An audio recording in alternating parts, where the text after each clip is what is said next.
बिस्मिल्लाहिर्रहमानिर्रहीम। Dear viewers, आज हम बात कर रहे हैं कंपनीज एक्ट के सेक्शन 244 को, जो कि बेसिकली डिस्कस करता है कि अनक्लेम्ड शेयर्स हों या मुदारबा सर्टिफिकेट हों, और तो वो अगर डिस्ट्रीब्यूट नहीं हों या अनक्लेम्ड रह जाएं तो उसको जो है फेडरल गवर्नमेंट को वेस्ट करना होता है। तो उसकी क्या कंडीशंस हैं, उन कंडीशंस को डिस्कस करेंगे कि जी कब तक कंपनी इसको होल्ड कर सकती है, कितने पीरियड के बाद जो है वो फेडरल गवर्नमेंट को वेस्ट करना पड़ेगा, और वेस्ट करने से पहले क्या प्रोसीजर फॉलो करना पड़ेगा। वो सब क्या कहते हैं हम इस सेक्शन 244 के अंदर डिस्कस करने वाले हैं। तो ये वीडियो जो है कंपनीज़ के हवाले से बहुत इंपॉर्टेंट है, इसलिए कि CFOs को, चीफ ऑपरेटिंग ऑफिसर्स को, डायरेक्टर्स को जो है ये मालूम होना चाहिए कि अगर फंड्स डिविडेंड डिक्लेयर हो जाए तो कंपनी अनक्लेम्ड डिविडेंड को कब तक होल्ड कर सकती है, होल्ड करने का प्रोसेस क्या है, और कब जाके इसको फिर फेडरल गवर्नमेंट को वेस्ट करना पड़ता है। तो आइए हम इसके डिटेल देखते हैं। सबसे पहली बात तो ये है कि अगर कंपनी ने क्या कहते हैं कोई डिविडेंड डिक्लेयर किया है, या मुदारबा सर्टिफिकेट होल्डर्स के लिए क्या कहते हैं कोई सर्टिफिकेट के लिए कोई डिविडेंड दिया है, और अगर क्या कहते हैं वो अनक्लेम्ड है और 3 साल तक वो अनक्लेम्ड रहता है, यानी from the date of the declaration या पेबिल जो है, यानी फॉर एग्जांपल समझ लें कि अगर 1 जनवरी 2024 को डिविडेंड डिक्लेयर हुआ है तो 2024, 25, 26, 1 जनवरी 2026 के बाद जैसे 3 साल मुकम्मल होंगे और वो स्टिल क्या कहते हैं अनक्लेम्ड और अनपेड है, तो कंपनी को जो है वो एक शेयर होल्डर को नोटिस इशू करना पड़ेगा उनके रजिस्टर्ड एड्रेस के ऊपर। जो कंपनी के पास शेयर होल्डर का रिकॉर्ड अवेलेबल है, उस रिकॉर्ड के ऊपर, उस एड्रेस के ऊपर कंपनी को registered post with registered AD, या जैसे आजकल है कि जी आप TCS के थ्रू भेजेंगे या आप ईमेल करें उनको, जिस अगर आपके पास उनके वैलिड ईमेल एड्रेस क्या कहते हैं मौजूद है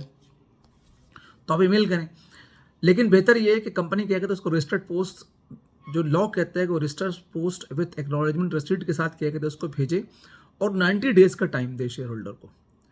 कि जी आपके शेयर्स जो कंपनी ने डिक्लेयर किए थे वो 3 साल होने के बाद आपने अब तक क्लेम नहीं किए। अच्छा, अब ये सूरत हाल क्या कहते हैं जो है वो ये भी है कि अब तो कंपनीज को लोग अपने अकाउंट्स दे देते हैं और कंपनी की खुद रिस्पॉन्सिबिलिटी होती है कंपनी डिविडेंड उनके अकाउंट्स के अंदर क्या कहते हैं जमा करा दें। तो ये हो सकता है कि उनका अकाउंट डोरमेंट हो या किसी वजह से उनको डिविडेंड रिसीव ना हुआ हो, कंपनी डिपॉजिट ना करा सके हो उनके अकाउंट के अंदर, या जहाँ पे फिजिकल डिविडेंड स्क्रिप्ट इशू हो रहे हों वहाँ पे डिविडेंड स्क्रिप्ट्स तो इशू हो गए हैं, लेकिन क्या कहते हैं रियलाइज़ नहीं किया कंपनी ने। तो 3 साल गुजरने के बाद कंपनी उनको 90 डेज़ का नोटिस भेजेगी उनके रजिस्टर्ड एड्रेस के ऊपर विद एक्नॉलेजमेंट रिसीट के साथ, और उनको क्या कहते हैं 90 दिन का टाइम क्या कहते हैं आपके पास है, और इस 90 दिन के अंदर अंदर क्या कहते हैं आप जो है वो आगे कंपनी से अपने शेयर होल्डर्स हैं या सर्टिफिकेट होल्डर हों अपने डिविडेंड को क्लेम कर लें। आफ्टर एक्सपायरी ऑफ 90 डेज़, अगर 90 डेज़ गुजरने के बाद भी क्या कहते हैं कोई डिविडेंड रिसीव करने के लिए नहीं आता है या क्लेम नहीं करता है, तो कंपनी के लिए मैंडेटरी है कि कंपनी जो है वो 2 न्यूज़पेपर के डेली के अंदर, एक उर्दू लैंग्वेज में और इंग्लिश लैंग्वेज में, दोनों में क्या कहते हैं एक नोटिस पब्लिश कराएगी, और उसमें क्या कहते हैं नोटिस में शेयर होल्डर को क्या कहते हैं कहेगी कि जी ये फाइनल नोटिस है, आपको क्या कहते हैं हमने जो है वो 3 साल से आपका डिविडेंड डिक्लेयर नहीं हुआ था, now we are going to waste these monies to the federal treasury, हम फेडरल गवर्नमेंट के फंड के अंदर इसको क्या कहते हैं जमा कराने के लिए जा रहे हैं। तो आपने क्या कहते हैं नहीं रिसीव किया, आपको नोटिस ये भेजा गया, 90 डेज़ का टाइम दिया गया, 90 डेज़ का टाइम देने के बावजूद क्या कहते हैं आपने अपने डिविडेंड को क्लेम नहीं किया, तो ये फाइनल नोटिस है, और इस फाइनल नोटिस के जो है वो आप जो आके ले जाएं। अगर उस पब्लिकेशन को 90 डेज़ फर्दर गुजर जाते हैं, उस नोटिस को न्यूज़पेपर में जो आपने उर्दू न्यूज़पेपर और इंग्लिश न्यूज़पेपर के अंदर पब्लिश किया है, फर्दर 90 डेज अगर क्या कहते हैं गुजर जाते हैं और उसके बाद भी क्या कहते हैं कोई क्लेम नहीं होता, तो अब कंपनी की लायबिलिटी है कि कंपनी जो ये अमाउंट जो है फेडरल गवर्नमेंट के ट्रेजरी में जमा करे, जो कि एक डेजिग्नेटेड अकाउंट है अनक्लेम्ड डिविडेंड के लिए क्या कहते हैं बनाया गया है। उसको तमाम जो भी अनडिस्ट्रीब्यूटेड रिजर्व में से मनी जो आपका अनक्लेम्ड डिविडेंड है, मुदारबा सर्टिफिकेट होल्डर्स के डिविडेंड्स हैं या क्या और इंस्ट्रूमेंट्स हैं, तो वो जो भी अब रह जाए उस अकाउंट के अंदर, वो क्या कहते हैं आपको फेडरल गवर्नमेंट के अकाउंट के अंदर जमा कराना पड़ेगा। उस कंपनी को तमाम अकाउंट अमाउंट, और फिर उस एसएससीपी को इंटीमेट करना पड़ेगा। एसएससीपी को एक रिपोर्ट सबमिट कर देगा, उसमें पूरे शेयर होल्डर की डिटेल होगी कि जी ये शेयर होल्डर थे, उनका CNIC नंबर ये था, उनका एड्रेस ये था, उनका ईमेल ये था, उनको इस डेट को नोटिस भेजा गया, ये एविडेंस अटैच है कि जी ये एक्नॉलेजमेंट रिसीट है, ये क्या कहते हैं जी पब्लिकेशन है जो हमने न्यूज़पेपर में पब्लिश किया है। और तमाम फॉर्मेलिटी को पूरा करने के बाद जब क्या कहते हैं ये नहीं आए, तो ये हमने डिटेल है, इस शेयर होल्डर की ये अमाउंट है, टोटल अमाउंट इतना बनता है जो हमने फेडरल ट्रेजरी में जमा कर दिया, इसकी रिसीट ये है, ये क्या कहते हैं आपको कमीशन को एसएससीपी को प्रोवाइड करना पड़ेगा। कंपनी के लिए मैंडेटरी है एज पर लॉ यानी सेक्शन 244 कि कंपनी जो है स्टिल पे करने के बाद भी कंपनीज क्या कहते हैं शेयर होल्डर्स का पूरा रिकॉर्ड मेंटेन करेगी, ताकि जब भी क्या कहते हैं कमीशन को जरूरत पड़े कोई इन्फॉर्मेशन तो वो भी आप प्रोवाइड कर सकते हैं। या कोई बंदा फेडरल ट्रेजरी को, फेडरल गवर्नमेंट को अप्रोच करता है, स्टेट बैंक को अप्रोच करता है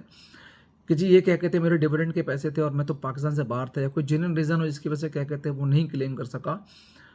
तो जाहिर है कि उसकी वेरिफिकेशन के लिए वो डेटा जो है वो कंपनी से ही क्या कहते हैं मांगा जाएगा। कंपनी वो डेटा एसएससीपी को प्रोवाइड करेगी जब भी एसएससीपी को नीड होगा, और कंपनी एसएससीपी के परमिशन के बगैर वो डेटा जो है वो अपने पास से डिस्कार्ड नहीं कर सकती। अगर बहुत अरसा गुजर गया, 10 साल 15 साल 20 साल गुजर गए और कंपनी समझती है कि अब तो क्या कहते हैं कोई भी नहीं आएगा, और कंपनी अब जो है उस डेटा को मेंटेन नहीं करना चाहती, तो कंपनी क्या कहते हैं पहले परमिशन लेगी एसएससीपी से कि जी, और जो एसएससीपी उसको रिक्वायर्ड फॉर्मेलिटी क्या कहते कहेगा, उस फॉर्मेलिटी को पूरा करने के बाद एसएससीपी अगर उसको अप्रूव करेगी तो उसके बाद क्या कहते हैं वो डेटा जो है वो सारा अपने पास से डिस्कार्ड कर सकता है। वंस उसने एसएससीपी का अप्रूवल के बाद डेटा डिस्कार्ड कर दिया, अब जाहिर है कि फिर क्या कहते हैं अब कंपनी की कोई रिस्पॉन्सिबिलिटी क्या कहते नहीं होगी। तो ये क्या कहते हैं कंपनी को क्या कहते हैं फॉर्मेलिटी पूरा करना क्या कहते हैं ज़रूरी है। इसके अंदर और भी चीज़ें इस सेक्शन के अंदर, लेकिन मेन चीज़ क्या कहते हैं यही थी जो क्या कहते हैं मैंने आपको क्या कहते हैं बताया है। उसके बाद क्या कहते हैं ये जो है वो एसएससीपी अगर समझती है कि जी फर्दर मेंटेन करना, तो एसएससीपी उसको फर्दर कहेगी कि ठीक है आप 1 साल 2 साल 3 साल के लिए मेंटेन कर लें, और एसएससीपी समझती है कि नहीं, कमीशन समझता है कि नहीं अब ये क्या कहते हैं उसको मेंटेन करने की ज़रूरत नहीं है, तो कमीशन उसको परमिशन दे देगा कि वो डेटा को डिलीट कर सके। तो अपनी इस वीडियो को आज वहीं तक रखते हैं। आपसे रिक्वेस्ट है कि हमारे चैनल को लाइक भी करें और सब्सक्राइब भी करें, इसलिए कि हम पाकिस्तान के अंदर जो कॉर्पोरेट गवर्नेंस को बेहतर बनाने के लिए जो कोशिशें कर रहे हैं। हमारा इस जो लेक्चर है इसका ऑब्जेक्टिव ये है कि जो कॉर्पोरेट लॉ के स्टूडेंट्स हैं,